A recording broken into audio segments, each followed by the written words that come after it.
E aí, pessoal, tudo bem? Sejam muito bem-vindos à nossa quinta videoaula da disciplina de combustão e combustíveis. E na aula de hoje nós vamos tratar a respeito dos combustíveis sólidos.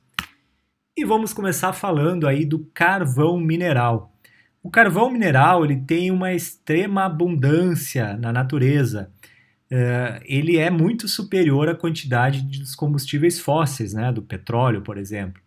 As suas reservas conhecidas, né, elas estima-se que elas são suficientes aí para atender uma exploração aí por mais de 200 anos.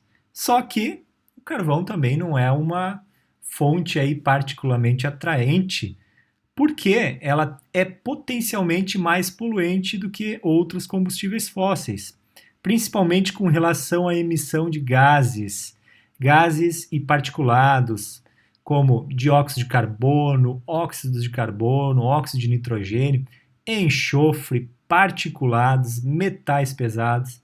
Então, inúmeros poluentes, né, que vão causar sérios danos, né, à saúde, né, principalmente com relação às condições respiratórias e até mesmo à geração de câncer. Qual é a origem do carvão, né, do carvão mineral, né, falando aí do carvão mineral? Bom, ele é constituído principalmente, né, por carbono, hidrogênio, oxigênio e em menores quantidades enxofre e nitrogênio. E a sua origem, ela tem uma origem aí por sedimentação de plantas mortas, né, vegetações aí que inicialmente elas estavam protegidas dos efeitos da atmosfera por conta de que tinha uma camada de água. Então ela se origina aí, né? Ela é oriunda principalmente aí de regiões pantanosas. E com o passar do tempo, com os milhões de anos, né, que se passaram, vai sedimentando cada vez mais, né, essa região pantanosa, criando aí uma região um pouco mais com uma menor quantidade de teor de umidade e propiciando então a formação aí do carvão.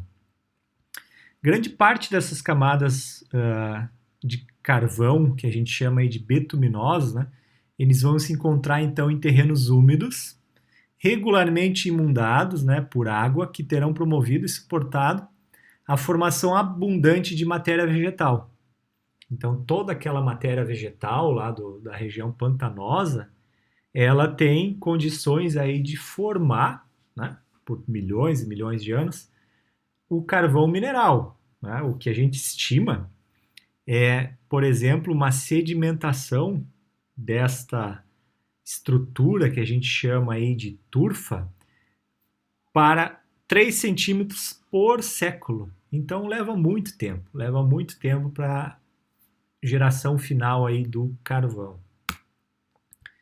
Aqui estas imagens elas ilustram exatamente quais são essas etapas aí de formação do carvão. Reparem que a gente tem aqui diferentes características aí do carvão, né? Da esquerda para a direita está relacionado com o aumento do calor e do nível de carbono. Tá? Então, quanto maior essa tendência aqui da esquerda para a direita, maior vai ser a quantidade de energia, digamos assim, e do nível de carbono. E da direita para a esquerda, aumenta o nível de umidade. A gente chega então aqui na situação inicial, onde a gente tem a turva, né, encontrado aí principalmente em regiões aí pantanosas, né, em brejos. Ela é formada pelo quê? Ela não é considerada ainda um carvão, ela é formada por matérias de plantas parcialmente decompostas, então em brejos e pântanos, e tem um baixo nível de calor. É o que pode estar representado aqui nesta imagem também, né? A gente tem aí a região pantanosa, uma grande quantidade de material decomposto, né, abaixo desse brejo, que se caracteriza então como uma turfa.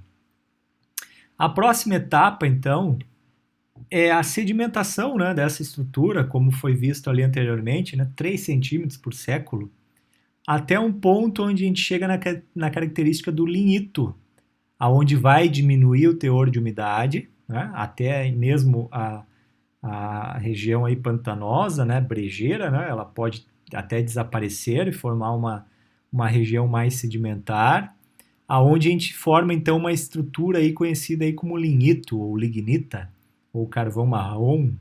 Ele vai ter o que como característica? Ele vai ter um baixo nível de calor, um baixo nível de enxofre, suprimentos limitados na maioria das áreas, né? Ele vai ter uma característica superior da turfa, né? Porque ele vai, apesar de ainda ter um baixo nível de calor, ele tem um nível de calor superior ao da turfa. E também com relação ao nível de carbono. A próxima etapa, né, conforme ocorre a sedimentação, a gente tem então uma característica de um carvão macio, né, ou betuminoso, que ele vai ser muito utilizado aí como combustível, né, ele já pode então ser considerado aí um combustível, pelo maior nível de calor, né, que ele fornece. E ele tem uma característica também de ter um alto nível de enxofre. A quantidade então de carbono aqui ela vai aumentar e vai melhorar a característica então do meu carvão para combustível. E por último, né, é o antracito, ou o carvão duro, que ele é o combustível o mais desejável de todos, né, em decorrência do alto nível de carbono, né, o baixo nível de enxofre e, consequentemente, o maior nível energético. Esta figura, ela ilustra os tipos de carvão, novamente, e as suas principais aplicações. Novamente, a gente tem aqui um aumento da escala, né, da esquerda para a direita, do teor de carbono e do teor de energia. E da direita para a esquerda, do teor de umidade. Esta figura é interessante que ela mostra dados do percentual das reservas mundiais. Então a gente tem duas classificações aqui que foram feitas. A classificação da ULHA, que corresponde aí a 53%, e a classificação de um carvão de baixa qualidade, 47%, predominante no mundo, né? Quase meio a meio, digamos assim. Desses 47%, 17% corresponde ao lignito e 30% corresponde a um carvão subbetuminoso. Ele não chega a ser betuminoso, ele é um subbetuminoso. E ele tem aplicações, o lignito aqui, né, grande parte da energia elétrica, e o subbetuminoso, né, na produção também de energia elétrica ou para uso industrial. Desta outra classificação, a gente tem a ULHA, onde 52% desta ULHA ela é correspondente a um carvão betuminoso, aonde uma parcela ela é utilizada para a área térmica, o carvão, né, carvão de vapor, né, termoelétrica, para a produção aí de energia elétrica ou para uso industrial.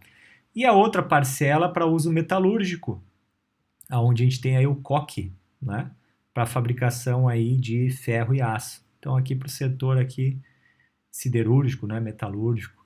E 1% desta ULHA corresponde ao antracito, com aplicação aí doméstica e industrial, né, incluindo aí como um combustível. Esta fonte é do WCI de 2006. Esta outra figura, ela mostra as reservas mundiais de carvão, segundo a fonte BP de 2008. Quanto mais escuro, né, está aqui no mapa, maior é a quantidade de reserva de carvão, estimadas aí em milhões de toneladas.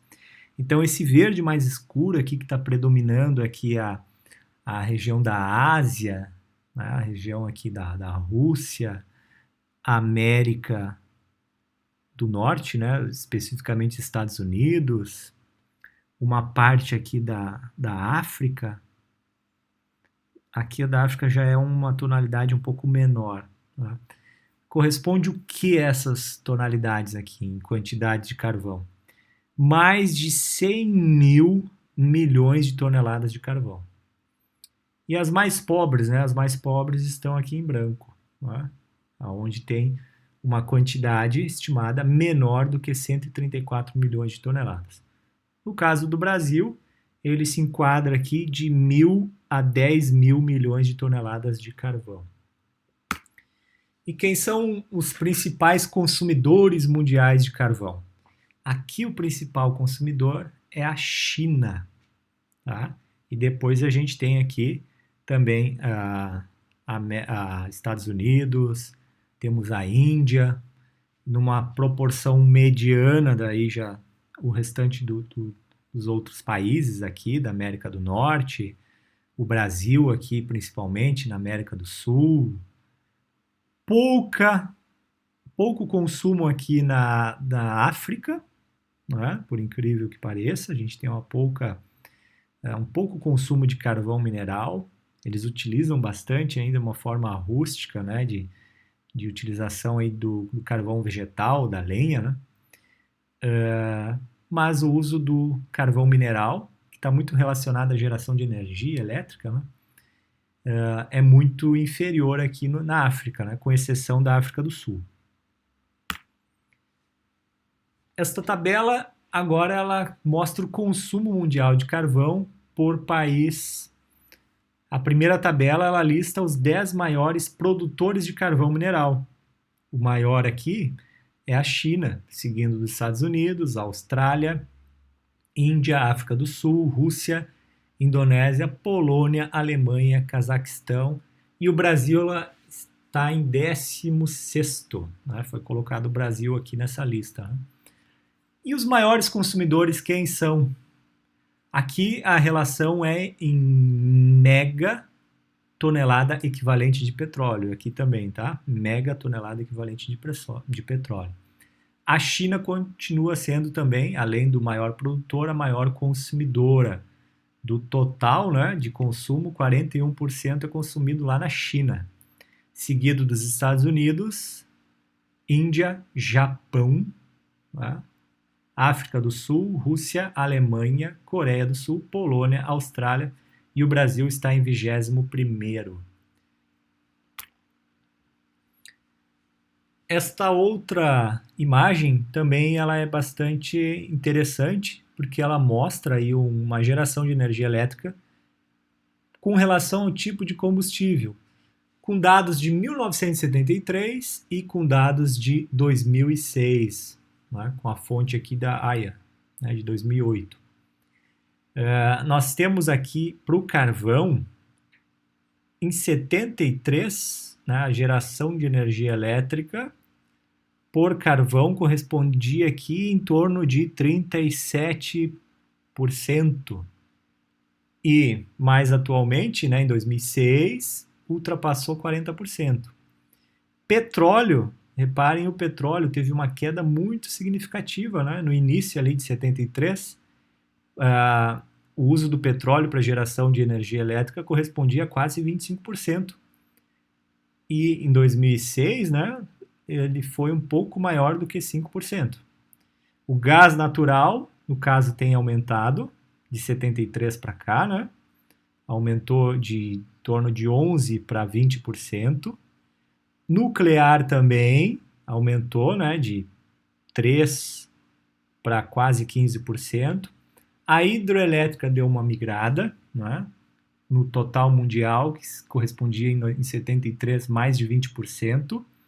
Ela caiu aqui para quase 15%, e as demais aqui elas são menores aí do que 5%. Isto aí para geração de energia elétrica. Então demonstra que o carvão mineral ele continua sendo aí o principal combustível no quesito geração de energia elétrica. Esta figura ela mostra o que a gente chama aí de cinturão carbonífero existente no Brasil, principalmente na região sul e sudeste. É mostrado aqui então, em escuro, o que a gente chama de fato o cinturão carbonífero, ou seja, as reservas de carvão, elas estão nessas regiões aqui, ó, que pegam aqui no Brasil, né, no extremo sul, a região de Candiota, Hulha Negra, né, o próprio nome aqui da cidade é característico de uma característica do carvão, né? Bagé, São Jerônimo, Charqueadas, Butiá. Não é à toa que a gente tem aqui termoelétricas, temos a Minas do Leão também, que tem aí reservas de carvão. Seguindo aqui por Santa Catarina, Criciúma, Lages, Lauro Miller, Rio do Sul, e vai subindo, passando ali perto de Ponta Grossa e chegando aqui no sul do estado de São Paulo. E a gente tem como consequência, né, para essas reservas de carvão, a presença aí das termoelétricas, né, próximas então às regiões produtoras de carvão. A gente tem aqui algumas em operação, né, algumas usinas em operação, que é o que é mostrado em laranja, e em azul aqui, outorgadas, né, autorizadas para operação. Sendo que esse dado aqui é um dado de 2005, tá, gente? Pode ser que tenha mudado alguma coisa. Inclusive, a usina de Charqueadas, se eu não me engano, ela foi desativada neste ano ou no ano passado, tá? E o que corresponde isso? O que correspondeu isso em 2005? Né? Uma potência total de 1.415 megawatts, né, de geração de energia elétrica. Com relação à potência de novas usinas, a gente tem um valor aí de 3.835, né, que são das outorgadas, que não estariam em operação, né, lá em 2005, totalizando então uma geração de 5.250 megawatts. A gente tem como destaque algumas usinas, né, uma delas é a Jorge Lacerda, a 1, 2 e 3. Aí temos aqui a Figueira, né, lá no Paraná. Temos a de São Jerônimo, a de Charqueadas, então, que eu falei, que, se eu não me engano, foi desativada. E a Presidente Médici. Tá? Quais são as vantagens e desvantagens aí, então, do carvão? A gente viu que ela tem aí vastos suprimentos, né? Estimativa aí de mais de 200 anos de suprimento de carvão. Tem um alto rendimento de energia líquida. Tem um baixo custo. Tecnologia de mineração e combustão bem desenvolvida, né? Não tem nenhum mistério, né, com relação à utilização do carvão. Né? Ela vem desde lá da época da Revolução Industrial. Né? A poluição do ar pode ser reduzida com uma tecnologia melhor. Né? A gente tem formas de diminuir a poluição, né? Porém, isso também está relacionado a um aumento do custo. E as desvantagens, né, em contrapartida, a gente tem um impacto ambiental muito alto, graves danos à terra, poluição da água e do ar, né? Alta utilização da terra, a gente, na mineração, né, na retirada do carvão, ela ocupa grandes áreas. Né? Grave ameaça à saúde humana, então, durante a queima desse combustível, com uma elevada emissão de CO2 quando queimada, além da liberação de partículas, que pode ser até muitas vezes radioativas, né? Mercúrio também pode ter aí a presença, né, de mercúrio, que é extremamente tóxico. Falando agora a respeito da biomassa.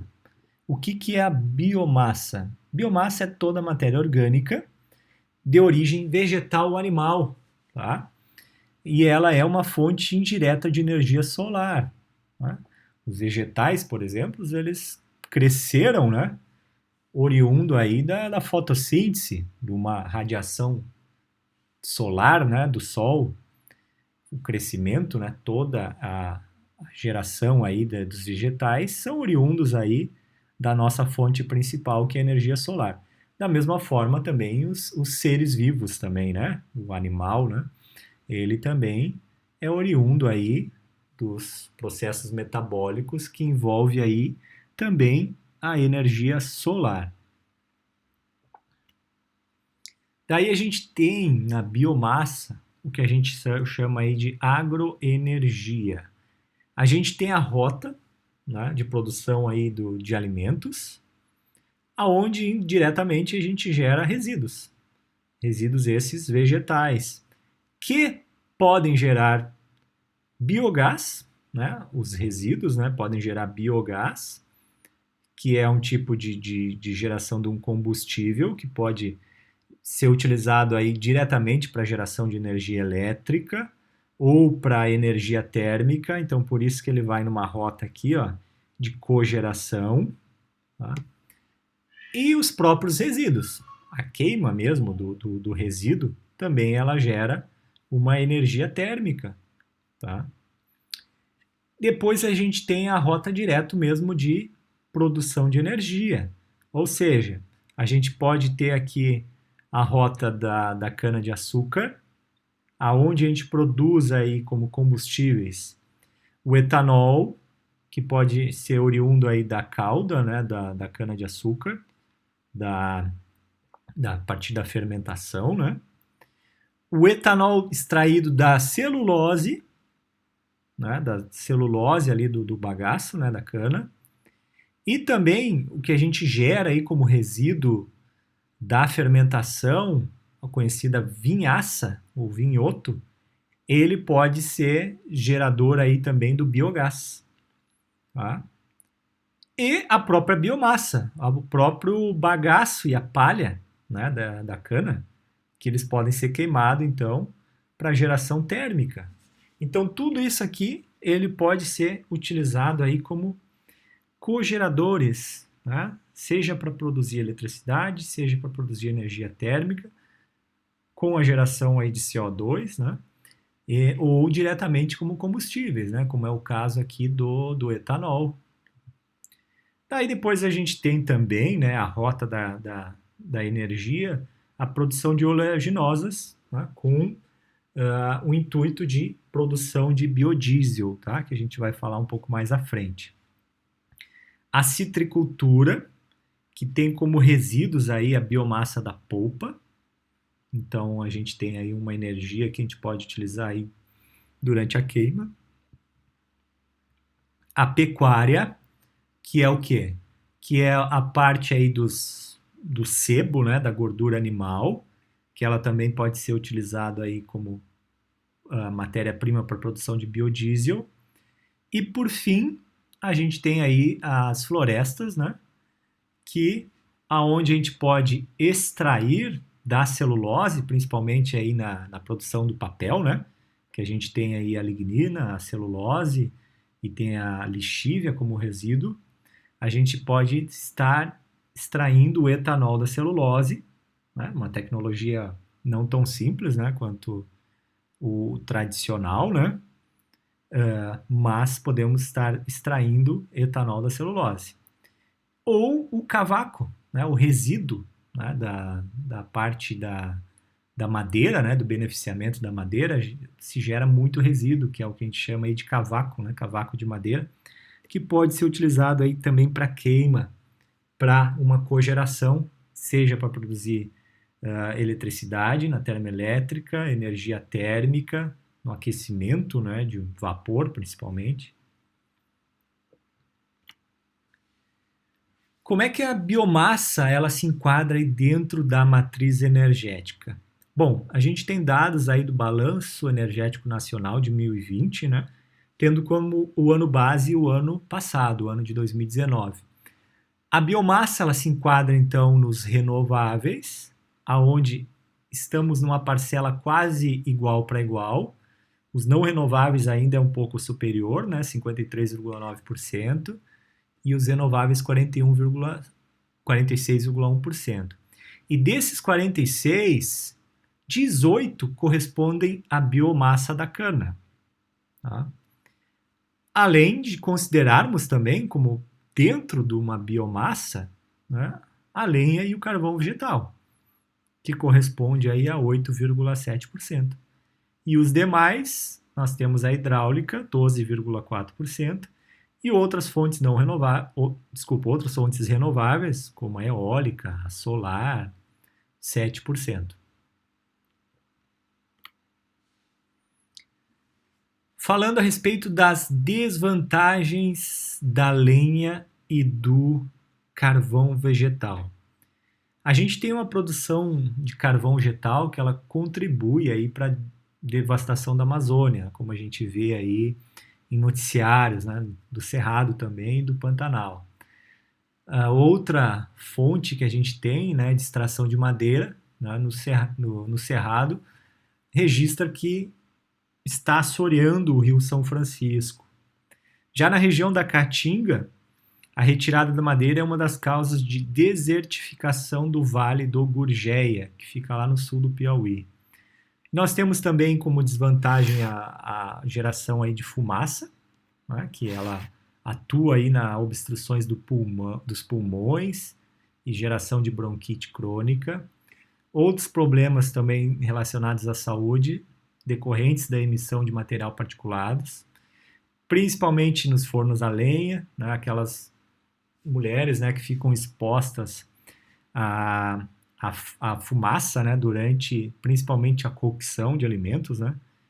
Espera-se aí uma exposição aí de 700 microgramas por metros cúbicos de partícula, onde o nível permissível é 75.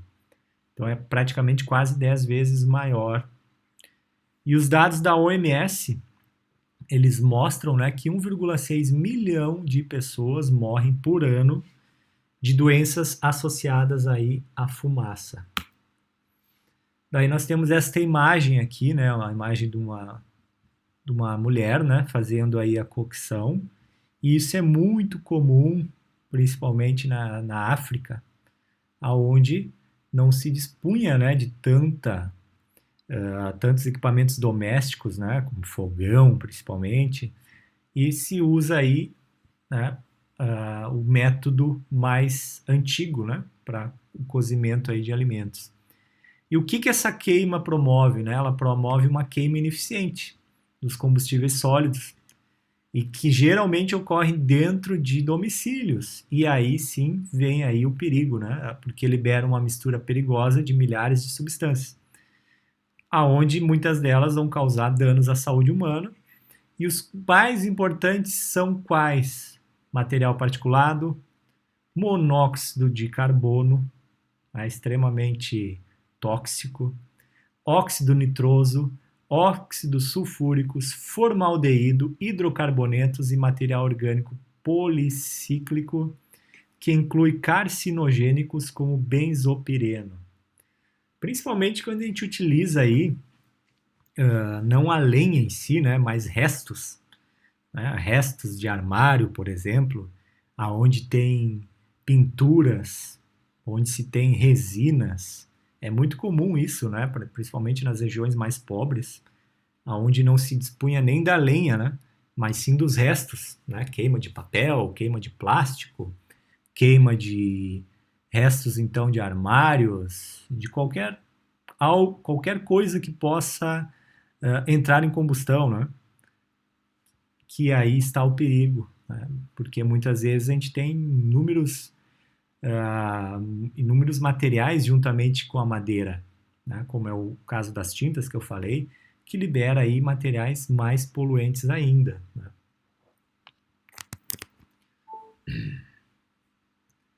Seguindo, eu vou mostrar agora um vídeo da produção do carvão vegetal, né? Como é que se gera o carvão vegetal a partir da lenha.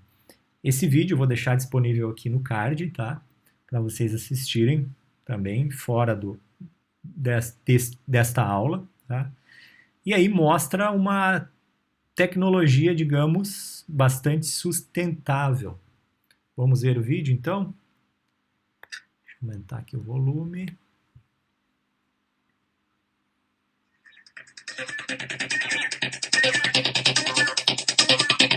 Sistema DPC de carbonização. A solução energética indispensável para uma cadeia produtiva, econômica, eficiente, limpa e segura. Com uma tecnologia pioneira, genuína e 100% brasileira, o sistema DPC surgiu da necessidade de um processo de carbonização eficaz, rentável e ambientalmente correto. A DPC fornece plantas industriais em sistema turnkey com reatores agrupados conforme a capacidade desejada. O sistema otimiza a colheita florestal pela possibilidade de enfornar madeira no tamanho da caçamba e recentemente cortada, dispensando longos períodos de secagem ao ar livre. Maior rendimento gravimétrico e volumétrico, reduzindo a necessidade de área plantada. Total mecanização e profissionalização, garantindo um ambiente de trabalho seguro e salubre. Regularidade no processo, gerando carvão com maior potencial energético e para a finalidade desejada. Ciclo operacional em torno de 72 horas. Carregamento direto dos reatores através de equipamento com sistema roll-on, sem transferência de madeira e manuseio humano. Trata-se de um processo prático e sem riscos de acidentes. O processo produtivo separa as fases de carbonização em secagem, pirólise e resfriamento. Na secagem, os gases combustos da pirólise anterior, diluídos, percolam a carga de madeira, eliminando sua água em forma de vapor. Na pirólise, os gases são reaquecidos por um trocador de calor e retornam ao reator. O resfriamento é acelerado através da aspersão dos vapores d'água da secagem. As fases se processam de forma simultânea e independente nos reatores. A carga permanece estática durante todo o processo, ocorrendo apenas a circulação dos gases e vapores, reduzindo a geração de finos. Utilizando os gases da pirólise como fluido térmico, evita-se desperdício de energia através da queima da madeira enfornada e o sistema de combustão completa dos gases excedentes evita a emissão de poluentes como o metano. Inovação na operação completamente automatizada, possibilitando o controle e gerenciamento da produção via web. O resultado é a revolução da produção de carvão vegetal. Produto regular, uniforme, com maior qualidade, produzido continuamente ao longo do ano. O sistema de carbonização, TPC, é a excelência na concentração da energia de biomassa. Revolucione o dia a dia de sua empresa. Conquiste suficiência energética com menor área plantada, baixo custo operacional, rápido retorno do investimento, vantagens logísticas e sustentabilidade ambiental e social. TPC Tecnologia em Carvão Vegetal, garantindo aos investidores satisfação em suas atividades e solução sustentável para o segmento.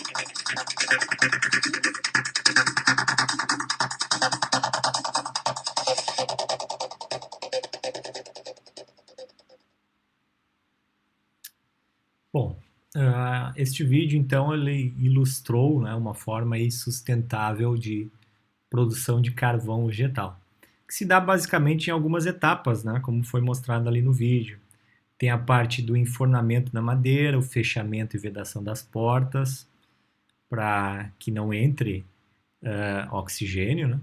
Ignição do forno, aonde a gente tem a carbonização, que é dividida aí em 3 etapas.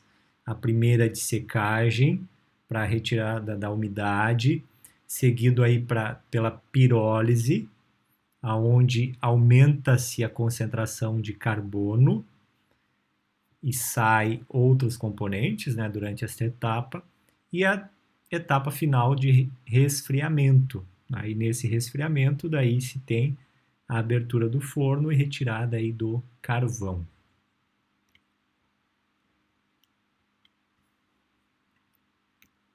Dando sequência, a produção do carvão também ela pode ser dada de forma bastante rústica. A gente tem aí normalmente carvoarias que são verticalmente integradas às siderúrgicas, que é a principal receptora então deste carvão vegetal, para principalmente a parte aí de fundição de metais, né, o aço, o ferro. A gente tem aí como característica no Brasil, né, o cenário brasileiro, pequenos produtores licenciados, né, onde a maioria não são pessoal licenciado, e no caso da produção, né, do carvão vegetal, ela pode ser muito primitiva, né, como a gente vê aqui nesta imagem, né, inclusive uma criança, né, pode ser aí uma imagem de uma criança trabalhando aí nessas carvoarias. Então ela tem uma natureza muito artesanal, com baixo rendimento, altamente insalubre, e muitas vezes de produção até clandestina. Um outro tipo de biomassa, bastante em crescimento, né, são os chamados briquetes e pellets. A gente tem aqui a imagem dos briquetes e dos pellets, né, que parece aqui um farelo aqui de madeira. Eles são gerados a partir do tratamento, né, por moagem, secagem e compactação de madeira, sendo que a gente tem como dados, né, 60% da madeira extraída na região amazônica são desperdiçadas em serrarias, aí, gerando 18 milhões de toneladas de resíduos. Resíduos esses que, se tratados, né, podem gerar, então, o que a gente chama aqui de briquettes e pellets, que podem ser utilizados aí na sua compactação, aumentando aqui a densidade energética.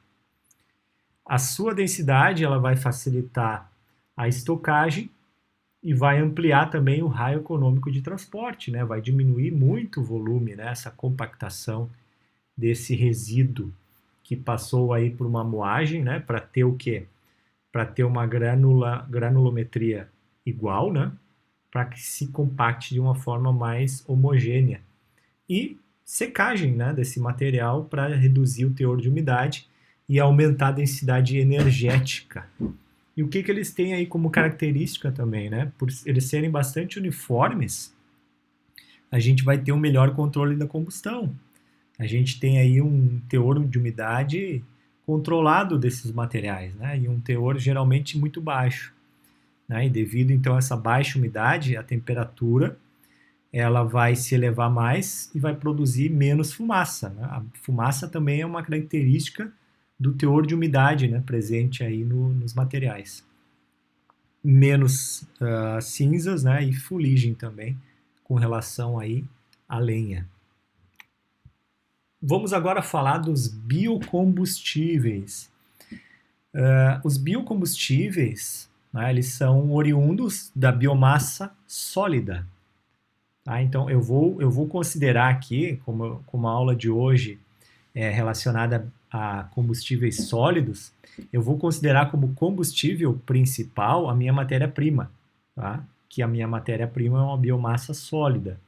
Mas eu gero como produto, né, dessa matéria-prima, o biocombustível líquido ou gasoso, né, que é o caso aqui do etanol, do biodiesel e do gasoso aqui o biogás. E quais são o retorno desses biocombustíveis? A gente pode ter aí uma elevação do preço do petróleo, que se compensa daí então a geração de biocombustíveis, uma menor geração de gases do efeito estufa, e esses biocombustíveis são as únicas fontes renováveis, né, com capacidade de substituir derivados de petróleo, principalmente no setor de transportes. E para a produção de etanol, a gente tem aí como principais biomassa, né, a cana-de-açúcar, milho, beterraba, uva, celulose. Já para o biodiesel, nós temos a soja, a canola, gordura animal, entre outros. E o biogás, oriundo aí de aterro sanitário ou de um biodigestor. Esta figura ela mostra o potencial de produção da cana-de-açúcar. Então a gente tem aqui uma faixa de potencial de produção, né, de produção da cana aqui nas regiões tropicais, principalmente aqui próximas da linha do Equador. Qual é o potencial da cana, né, com relação à cultura energética? Ela tem uma alta produtividade energética, a característica também de ter um alto conteúdo de açúcares, que vai converter aí num maior teor de etanol, né? A gente pode estar reaproveitando subprodutos energéticos, como é o caso do bagaço e da palha da cana. Reaproveitar, inclusive, o vinhoto, que é um resíduo aí pastoso, mal cheiroso, né? Que é subproduto aí da destilação da cana-de-açúcar. E a gente tem a possibilidade de atender também dois mercados distintos, né? Então, existe uma competição também muito grande entre produzir álcool ou produzir açúcar, né? Ou os dois.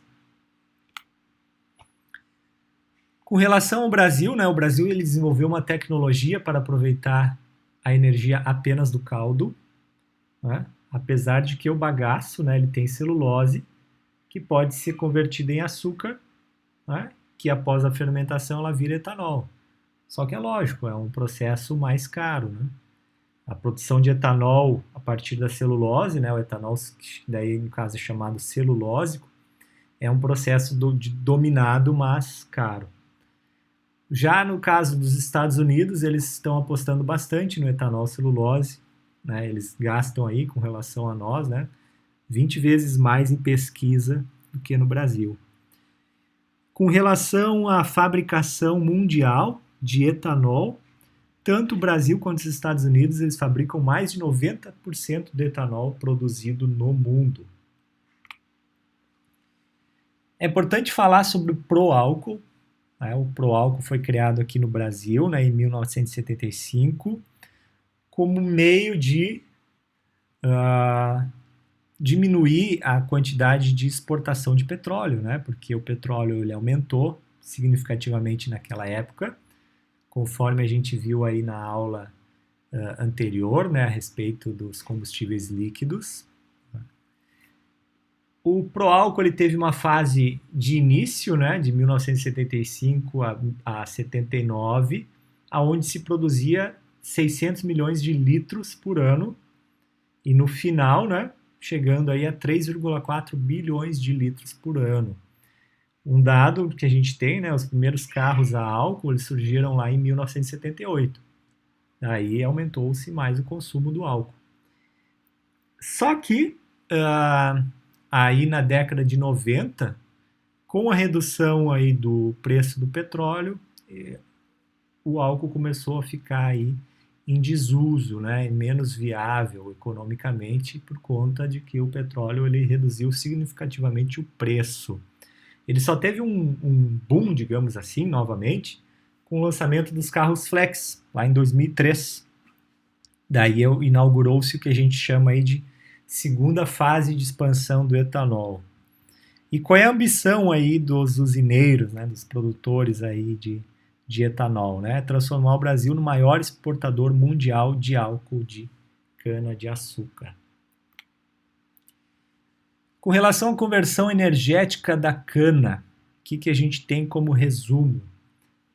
Para uma tonelada de cana, produz o equivalente, né, aquele TOI, né, tonelada equivalente de petróleo, 80 litros de etanol. Então, com uma tonelada de cana, a gente produz 80 litros de etanol, que corresponde, em toneladas equivalentes de petróleo, 0,048 TOI. Dessa tonelada, 280 quilos são de bagaço, que em tonelada equivalente de petróleo corresponde a 0,057. E 280 quilos de palha.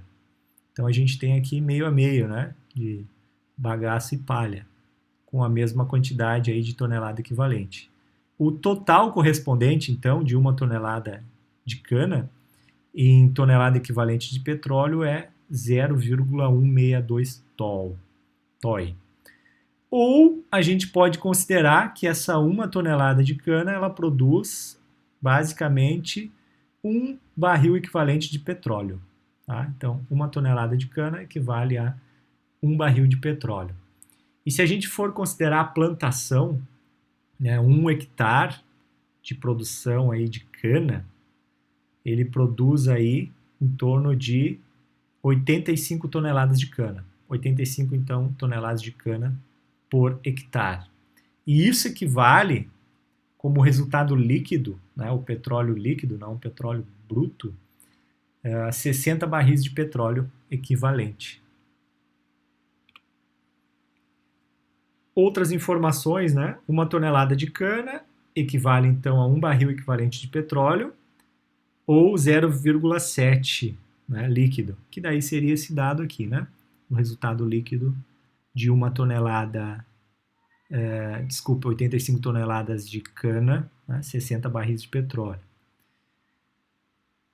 Um dado lá de 2010, né, com relação à produção brasileira de etanol, mostrou aí valores de 605 milhões de toneladas de cana-de-açúcar, que equivale a 423,5 milhões de barris equivalentes de petróleo, sendo que o consumo, né, naquela época de petróleo no Brasil equivalia a 2,56 milhões de barris de petróleo por dia.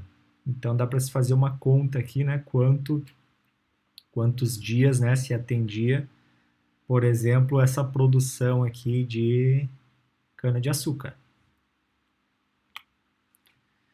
Fazendo um balanço energético para a produção aí do biocombustível, a gente tem aqui um gráfico que mostra uma relação entre a energia contida no combustível e a energia fóssil utilizada para produzi-la. Né? Porque a gente precisa, para plantar, para gerar, né, essa biomassa, a gente precisa de uma energia, né, para a plantação, né, para a colheita, entre outras, né, para a extração do óleo, no caso aqui das oleaginosas, que se consome aí uma energia fóssil. Né? A relação do etanol, ou seja, do etanol que é gerado por cana-de-açúcar, trigo, beterraba e milho, ela vai depender muito da matéria-prima, que no caso da cana-de-açúcar, ela tem um balanço energético superior com relação às demais matérias-primas. Ou seja, ela tem uma relação aqui de 8:1, né, com relação à energia do combustível e à energia fóssil utilizada. Do trigo é 2:1, da beterraba é a mesma coisa. E do milho é quase 1:1, né? Quase a mesma quantidade que eu gasto para gerar o etanol é o mesmo que eu consumi, né, na sua geração. Do biodiesel, a gente tem um cenário diferente também. Né? A gente tem o biodiesel do óleo da palma, que tem aí o maior balanço energético, né, 9:1. Sobras de óleos vegetais, resíduos então, né, de óleos, mais do que 5:1. A soja é 3:1 e a couza é 2,5:1. Daí a gente tem aí o etanol da cana versus o etanol do milho. Ou seja, a gente está falando aí de uma relação de produção de etanol no Brasil e a produção de etanol nos Estados Unidos, onde a matéria-prima mais comum é o milho. A gente tem um dado aqui da fonte da União dos Produtores de Bioenergia, a UDOP, onde fez então esta comparação. Para o custo de produção da cana-de-açúcar, foi 90 centavos, enquanto que para o milho, R$ 1,10. O rendimento mostrou que uma tonelada de cana produz 89,5 litros de etanol, enquanto uma tonelada de milho faz 407 litros. Só que o processo de fermentação ele leva de 7 a 11 horas na cana, enquanto o de milho de 40 a 70 horas. E com relação à produtividade, 1 hectare ele produz entre 7.000 e 8.000 litros de etanol, enquanto 1 hectare de milho produz 3,5 mil litros de etanol. Né? Praticamente a metade do que se produz aí com a cana-de-açúcar. Falando agora do biodiesel, né? O biodiesel ele pode ser produzido a partir de óleos vegetais extraídos de diferentes matérias-primas. A gente tem aí a palma, a mamona, soja, dendê, amendoim, girassol, né? O babaçu, canola, pinhão, né? O pinhão manso, coco. Ou seja, qualquer oleaginosa a gente pode produzir aí o biodiesel, além das gorduras animais. Né? As gorduras animais também, o sebo, né? Podem produzir aí o biodiesel. E como que se dá a produção do biodiesel? Isso a gente já viu em uma aula anterior. O biodiesel, né? A gente tem aí uma reação de transesterificação, que é uma reação entre o óleo, né, que é um triéster, e o álcool, que no exemplo aqui a gente tem o etanol, né, o metanol, desculpa, mas poderia ser o etanol, tendo o NaOH como catalisador. Daí o que ocorre? Ocorre a quebra destas ligações, aonde esta cadeia aqui, ó, ela é completa por OH, por hidroxilas, pelas 3 hidroxilas presentes aqui neste álcool, aonde ele vai fechar aqui, né, esta ligação, formando aí o que a gente conhece aí como glicerina, né, o poliol, né? E estas outras 3 vão formar éteres com os CH3 aqui do álcool. Então o CH3 vai fechar essa ligação aqui e vai formar então os ésteres, que para produzir aí o biodiesel a gente precisa separar então o éster da glicerina. Precisa fazer aí um procedimento aí de decantação para uma filtração para a separação então do biodiesel da glicerina.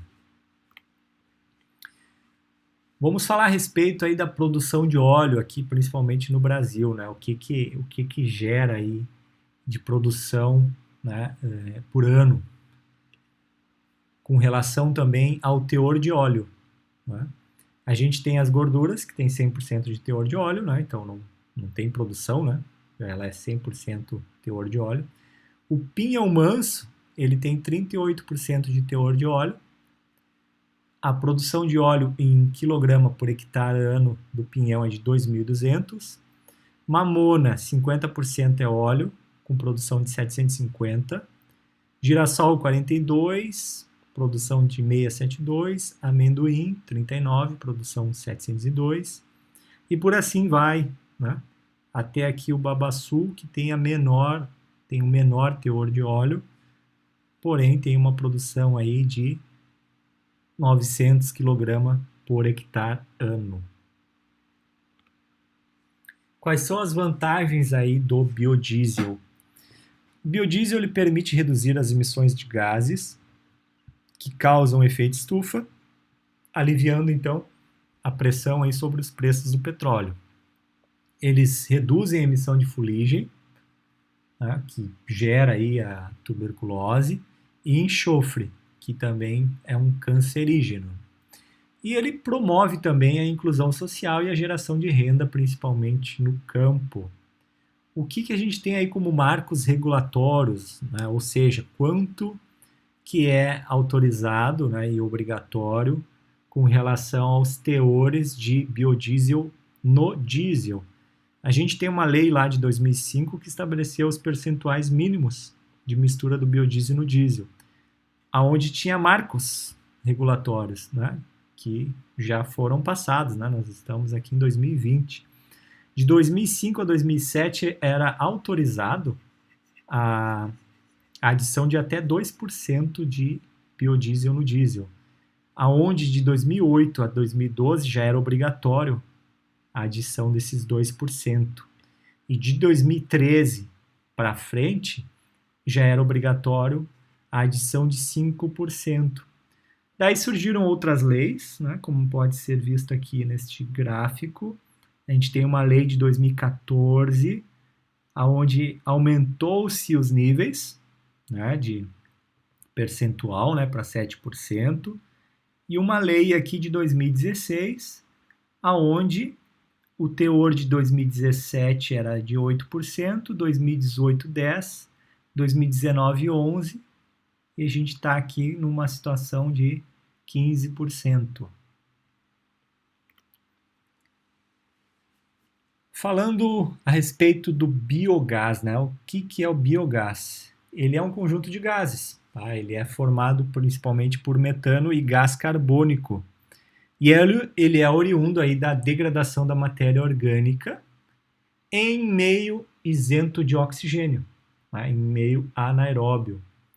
E olha só o potencial que a gente tem aí de geração de biogás a respeito do esgoto doméstico da região de São Paulo, né, que é uma das maiores produtoras aí de efluentes no país, né? Eles permitem gerar, né, tem um potencial de geração de biogás aí de 20 megawatts, né, para geração de potência, né, a queima do biogás, né, de uma termoelétrica, pode dar uma capacidade de potência aí de 20 megawatts. Com relação aos resíduos de cervejarias, também, né, uma outra fonte aí de potencial, né, para a produção de biogás, com uma estimativa também de geração de potência de 20 megawatts. Já no caso dos aterros sanitários, que é oriundo aí dos resíduos urbanos, o potencial no Brasil já é superior a 300 megawatts. Certo?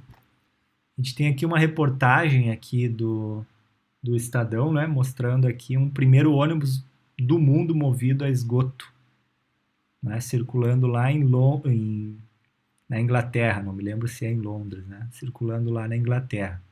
Não significa que os dejetos são alimentados no motor, tá, deste ônibus, mas eles são gerados aí num, num gerador, né, de biogás, os dejetos humanos, né, e do esgoto, principalmente, e aí se gera o biogás, o biometano, e o biometano ele é tratado e ele é injetado então aí nos cilindros que alimentam então o motor deste ônibus.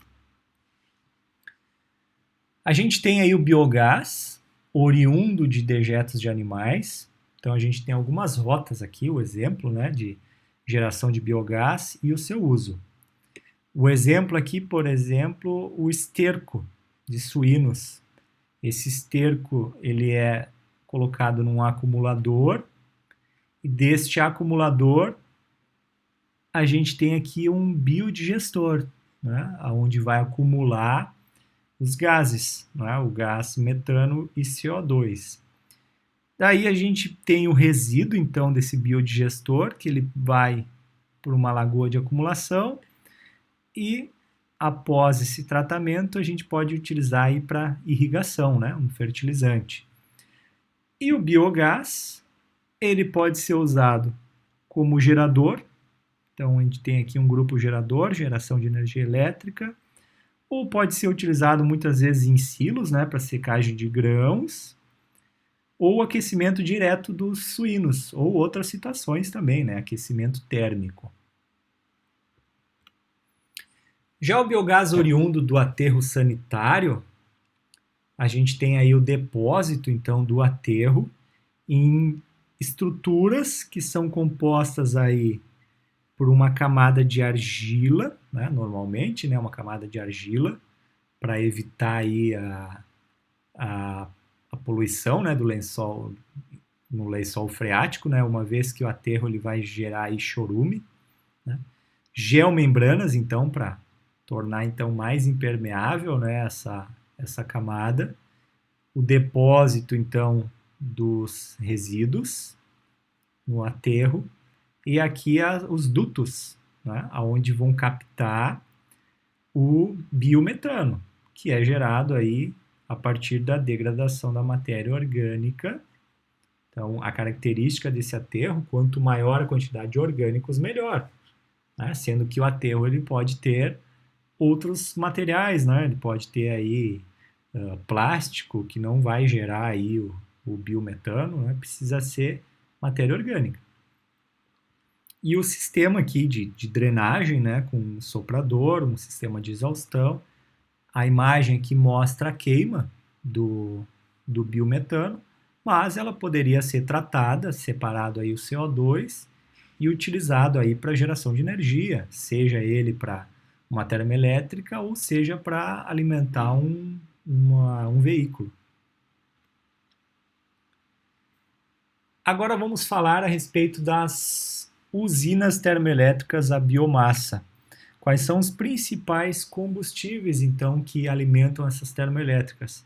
A gente pode ter aí o bagaço da cana, o licor negro, ou também conhecido aí como lixívia negra, que é então um subproduto da produção aí do papel, onde se separa a lignina da celulose e gera-se aí esse licor de aspecto negro mesmo, né? Que ele precisa depois ser tratado, precisa ser evaporado a água, daí ele se torna algo mais pastoso, que é uma biomassa que ela pode ser usada aí como combustível. Cavaco de madeira, o biogás também, né, para produção aí de eletricidade na termoelétrica, e casca de arroz é muito comum também. E quais são as vantagens destas termoelétricas, né, movidas aí a biomassa? A gente pode ter aí projetos de pequeno porte, né, diferente aí de uma hidrelétrica, por exemplo, que é de grande porte, diminuindo então o tempo de construção, né? A gente reduz aí significativamente o tempo de construção dessa termoelétrica. Podem ser usinas modulares, inclusive, aonde a gente pode mudar, né, essas usinas de uma região para outra, conforme aí a matéria-prima existente.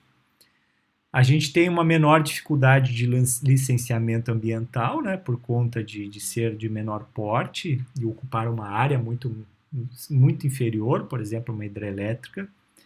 A gente pode ter a cogeração com cana. Então, a gente tem aí a produção aí do etanol, né, a partir da fermentação do açúcar. A gente tem daí o subproduto a cana e a palha.